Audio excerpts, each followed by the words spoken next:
Good morning everyone. मेरा नाम अनु है और मुझे ये बोलना है कि इस यूजीसी जून साइकिल में मेरा जो है जेआरएफ क्वालिफाई हुआ है भगवान की कृपा से, और ये मेरा 5th अटैम्प्ट था। तो मैंने जो ये यूजीसी नेट का जो पेपर जो देना स्टार्ट किया था वो अपने एमएड के लास्ट सेमेस्टर से देना स्टार्ट कर दिया था। तो मैंने जो फर्स्ट अटैम्प्ट दिया था और सेकंड अटैम्प्ट दिया था, दोनों में मैंने उससे बिल्कुल सीरियसली नहीं लिया था, तो मेरा रिज़ल्ट मेरे फेवर में नहीं था। उसके बाद फिर जब मैंने थर्ड अटैम्प्ट दिया तो उसमें मैंने थोड़ा बहुत नहीं मैंने पढ़ा था, लेकिन ये है कि मुझे प्रॉपर नॉलेज नहीं था किसी भी चीज़ के बारे में, तो वो भी मेरा थर्ड अटैम्प्ट भी वेस्ट ही गया। तो मेरी फ्रेंड जिसका नेट क्वालिफाई हुआ था फर्स्ट अटैम्प्ट में ही और सेकेंड अटैम्प्ट में उसका जेआरएफ क्वालिफाई हुआ था, तो मैंने उससे गाइडेंस ली। तो उसने मुझसे कहा कि तुम्हें पल्लवी मैम के चैनल को देखना चाहिए। तो मेरी फ्रेंड ने ये भी बोला कि हो सके तो तुम सब्सक्रिप्शन ले लो, that would be best for you. तो मैंने सब्सक्रिप्शन लेना बेस्ट समझा। तो उस टाइम वो जो समय था वो सितंबर 2023 था, और मैम ने उस टाइम जो है वो क्रैश कोर्स लॉन्च किया था। तो मैंने सोचा क्रैश कोर्स ही ले लेते हैं। तो मैंने वो क्रैश कोर्स लिया और फिर उसके बाद भगवान की कृपा से दिसंबर की 2023 में मैंने दिया था एग्ज़ाम। तो उसमें मेरा जो है नेट क्वालिफाई हो गया था। और फिर उसके बाद मैंने फिर उसका जब रिज़ल्ट आया था जून 2024 में, फिर उसके बाद मैंने जून साइकिल दिया था 2024 का।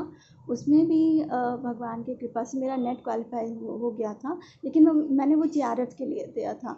तो जेआरएफ का एक्चुअली उस टाइम कट ऑफ ज़्यादा चला गया था 2 बार एग्ज़ाम होने के वजह से, तो इसलिए मेरा उस टाइम नहीं हुआ था।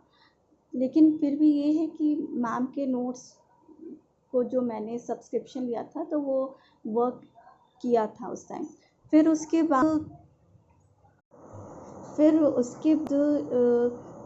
मतलब मैंने दिसंबर 2024 वाला साइकिल नहीं दिया था, क्योंकि मेरे कुछ फैमिली इश्यूज़ थे।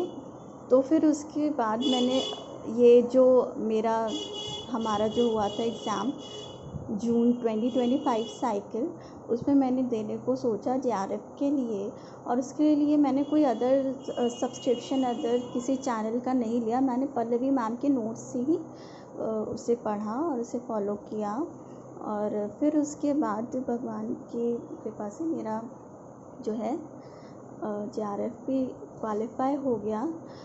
तो ये मैं कहना चाहूँगी कि मुझसे ना एक गलती हो रही थी। मैं आपको एक वो गलती बताऊँगी कि मैं PYQs नहीं देख रही थी। तो मेरी फ्रेंड्स ने मुझे बोला कि तुम PYQs देखो।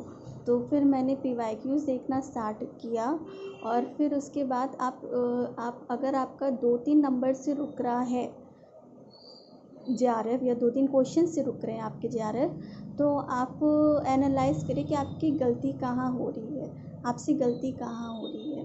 ठीक है, अगर आप एनालाइज़ करेंगे आपको ज़रूर कुछ निकल के आएगा, और फिर उसके बाद आप अपना जो है उसे अपनी गलती को ओवरकम कर सकेंगे। तो सबसे ज़रूरी है कि आप जो भी मैम के नोट्स देते हैं, प्लस मैम जो की पॉइंट्स बताते हैं, कीवर्ड्स बताते हैं, आप उसे they are very very important, तो आप उसे ज़रूर से फॉलो करें।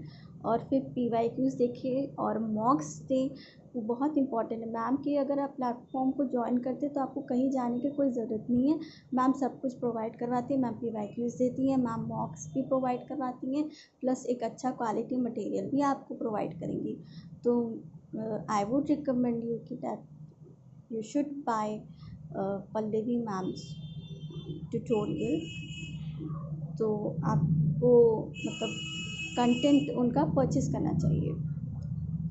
So that's all from my side. आप लोग भी अगर आप नेट के लिए प्रिपरेशन कर रहे हैं तो आप लोग लगे रहिए। जेआरएफ के लिए अगर आप लोग प्रिपरेशन कर रहे हैं तो आप लोग लगे रहिए। तो जो मेन फंडा होता है वो है लगे रहना। तो प्लीज़ आप लोग